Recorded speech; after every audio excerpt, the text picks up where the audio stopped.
A análise da pegada de carbono na indústria fundição, escrito por Joaquim Helber. O objetivo desse artigo é descrever como as emissões de dióxido de carbono equivalente são calculadas em uma fundição. A análise da pegada de carbono avalia o impacto de um produto sobre o clima ao longo do seu ciclo de vida, desde a matéria-prima até a sua eliminação ou reutilização. O resultado determina se o produto, sua produção e utilização são ecologicamente vantajosos quando comparada a outras opções. Isso também pode ser associado a vantagens econômicas.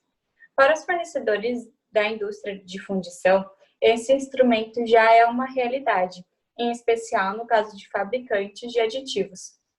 Diante do cenário climático global e das crescentes preocupações ambientais, a análise da pegada de carbono pode, inclusive, se tornar uma obrigação legal. Essa análise consiste em um estudo do ciclo de vida do processo ou do produto, com foco na emissão de dióxido de carbono e seus efeitos. Ela está padronizada conforme as normas ISO 14040 e ISO 14044, com base em análises do ciclo de vida. Quando nós falamos em pegada de carbono, não podemos deixar de mencionar o aquecimento global, que é resultado das emissões de gases do efeito estufa, dentre os quais configura o dióxido de carbono. Por isso, buscamos a redução da pegada de carbono de fundição como um sistema, que consiste em uma etapa de produção e consumo e incorpora fluxos de materiais e energia. A produção é delimitada como um modelo input-output, cujas entradas são materiais, energia, informações e pessoal operacional. As saídas são produtos, peças de reposição, resíduos e calor perdido. Os aspectos fundamentais para a análise desse sistema são os fluxos de energia e materiais, as fontes e aterros de resíduos, os processos, as emissões e os serviços.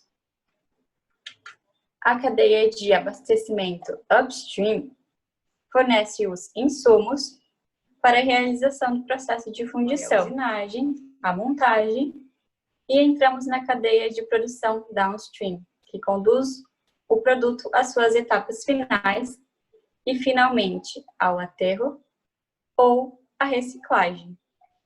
Para calcular a pegada de carbono, inicialmente, identificamos um objeto que contribui de maneira específica para a emissão do dióxido de carbono. Em seguida, mensuramos a quantidade, e a coluna fluxo da tabela a seguir contém as unidades de medidas padronizadas.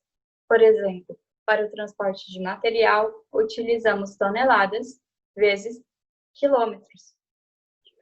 Os fatores de emissão consideram-se os detalhes, como o meio de transporte escolhido, sua eficiência energética e movimentação no trânsito, por exemplo.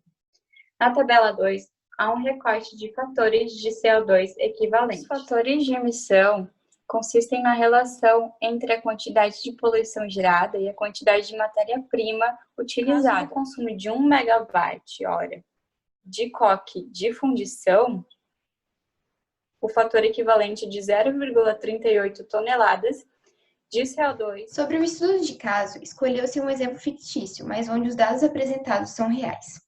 Então, foi considerada uma fundição de ferro com forno cubilot de ar quente. O que é o forno cubilot? Ele é um equipamento de fusão usado para produzir ferros fundidos por meio da refusão de materiais metálicos ferrosos e funciona baseado na contracorrente, onde a carga metálica e combustível tem fluxo contrário do comburente. Além disso, foi considerada uma produção de 50 mil toneladas por ano de ferro líquido e 40 mil toneladas por ano de ferro fundido. As tampas de bueiro foram utilizadas para demonstrar a análise da pegada de carbono. Considerou-se o peso líquido por peça de aproximadamente 50 kg, que equivale a 800 mil unidades por ano. A produção realizada foi em 2 turnos, com 90 funcionários, e a distância média da residência até a empresa foi considerada de 10 km. Sobre as emissões diretas, elas ocorrem em fontes cuja propriedade ou controle são da empresa inventariante. Quando se trata de etapas de produção diferenciadas, como a energia de fusão ou aquecimento do edifício com gás natural, é possível recorrer a fatores de emissão padronizados.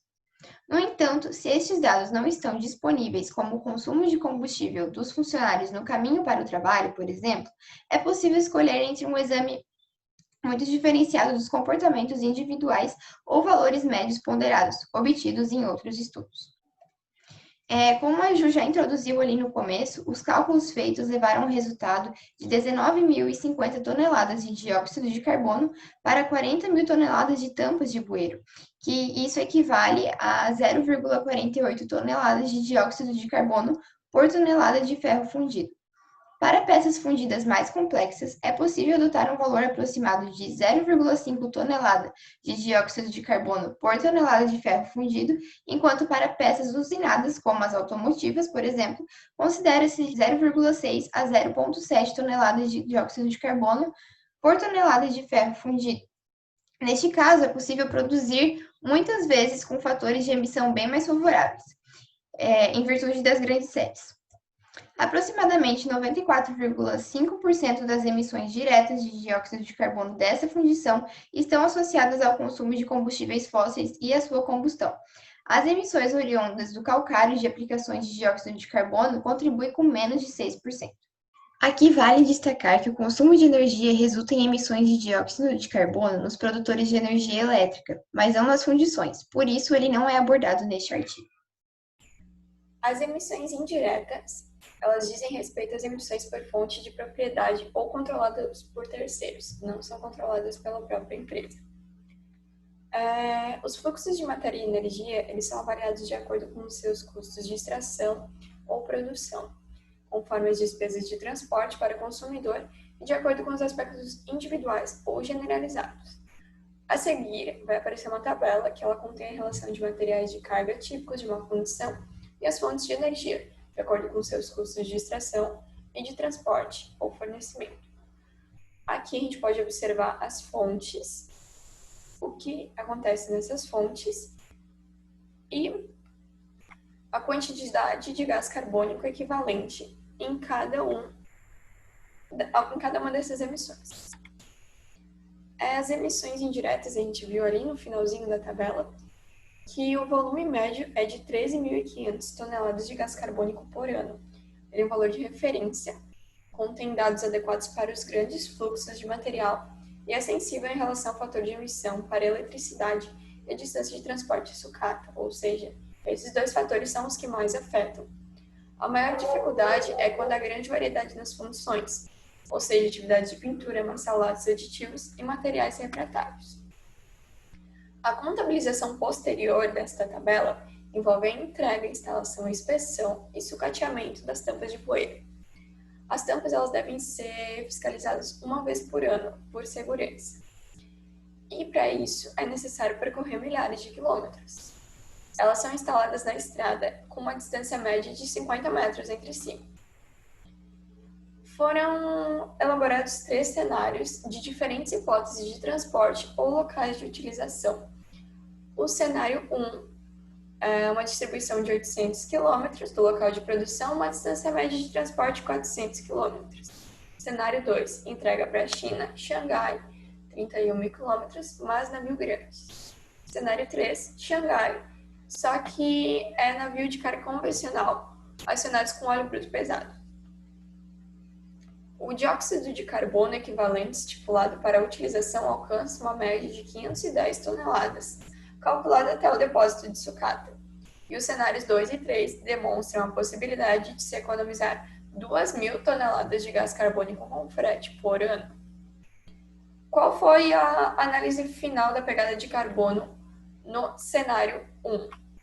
A base de tempo de 1 ano será alterada e o horizonte de tempo estendido para todo o tempo de vida do produto, que é de 40 anos. A soma de todos os dados resulta em 0,846 toneladas de gás carbônico de peça fundida. Se não estão disponíveis, os dados da produção eles devem ser levantados na própria produção. E o que não tem a ver com a produção, em literaturas ou banco de dados eletrônicos. O manuseio das lacunas de dados ele é regulamentado por normas e pode ser usados valores padrões.